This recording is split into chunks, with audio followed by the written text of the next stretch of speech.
In PC gaming, horror comes in many forms. There's the terror of the 50GB launch patch, or the existential fear of a crash to desktop. Those with medium range rigs will know the uncanny spookiness of a cutscene that doesn't quite sync up with its dialogue. But today we're going to talk about the kind of horror that comes about when everything goes right. The games that do an exquisite job of scaring us out of our wits through a combination of audiovisual tricks and treats. What follows is a selection of games designed specifically to fray your nerves. If your hands are steady enough by the end, please do like, subscribe and ring the bell for more recommendations from PCGamesN.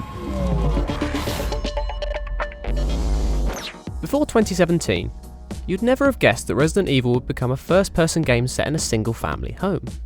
You certainly wouldn't assume it to be the best horror game in the series. But, by taking inspiration from modern genre mates found later in this list, Resident Evil 7 became a discomforting classic. Replacing legions of zombies with the relentless members of the Baker family is Capcom's smartest decision in over a decade. And in some ways, Resi 7 is actually a throwback to the earliest days of the series, turning the Baker house into a huge puzzle, just like the Spencer mansion before it. There's a big scary monster that lives in the pipes. That's the eternal premise of the Alien films, and it works a treat in Alien Isolation. Thanks to some devious AI and level design, that monster is more terrifying than it has any right to be. This is effectively a first-person hiding simulator. Your monstrous stalker cannot be beaten, shot, or bashed into submission. The best horror games make you feel utterly powerless, and in Isolation, only your wits and knack for crawling under desks will save you. The hulking terror can appear at any moment, unscripted and without warning. What more could you ask for from an antagonist? Nightmares aren't much like horror games. They don't tend to have rules that make sense, but Amnesia: The Dark Descent is genuinely nightmarish. This is a game in which monsters can get at you no matter what. Sneaking and hiding from them is your only defense, and simply looking at one can drive you insane. This is the only video game we know of that encourages curling up in a ball and closing your eyes. So, if that's your fear response, Amnesia might be for you. The sequel, A Machine for Pigs, is just as psychologically arresting, but we wouldn't recommend mainlining them one after the other. Just like Amnesia's protagonist, you need to manage your sanity. What do many horror games have in common? They're crushing and claustrophobic, of course, cold and lonely. So why not go ahead and literally set one at the bottom of the Atlantic Ocean, where all of that stuff comes as standard?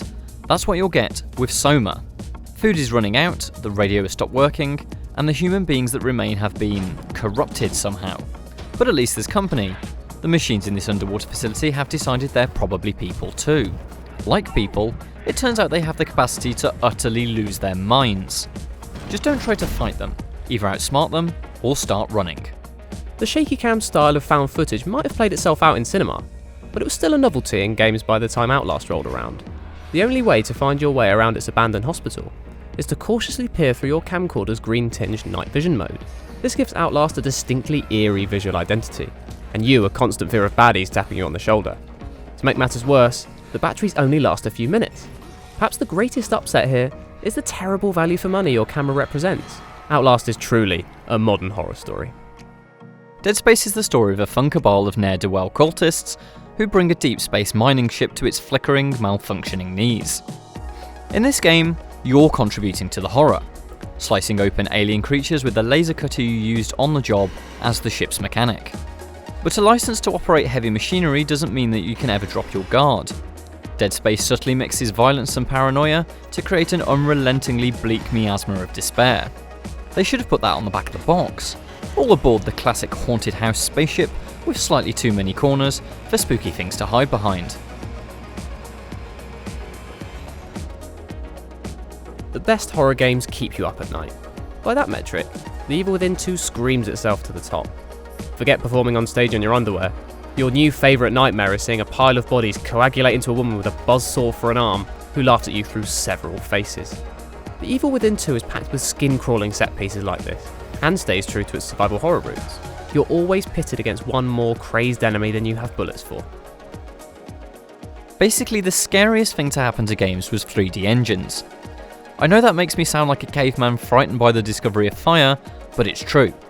Resident Evil worked because of its claustrophobic camera angles and fiddly, desperate controls, both symptoms of early 3D. Which leads us to Lone Survivor, which aimed to capture the vibe of the 90s survival horror in flat old 2D. Could it be done?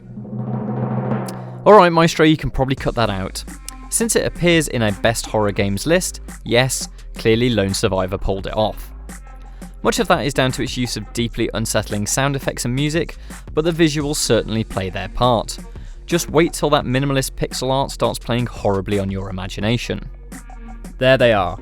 I'd call them our top terrors, but that makes them sound a little bit too cute. Of course, there have been plenty more great horror games over decades of development in the genre. Honourable mentions go to Layers of Fear for the shining-like way it changes the world around you to mess with your head, Darkwood for its nerve-shattering sound design, and Resident Evil 4 for being the peak of the series before it went first person. Those 3 games alone could keep you sleepless for months. So, what have we learned today? Well, if anything, it's never to turn your back on these games for even a second. Unless looking upon them is going to drive you to madness, of course. Special exception for that. Please do share your own traumatic gaming experiences in the comments, and remember to subscribe and ring that bell for more.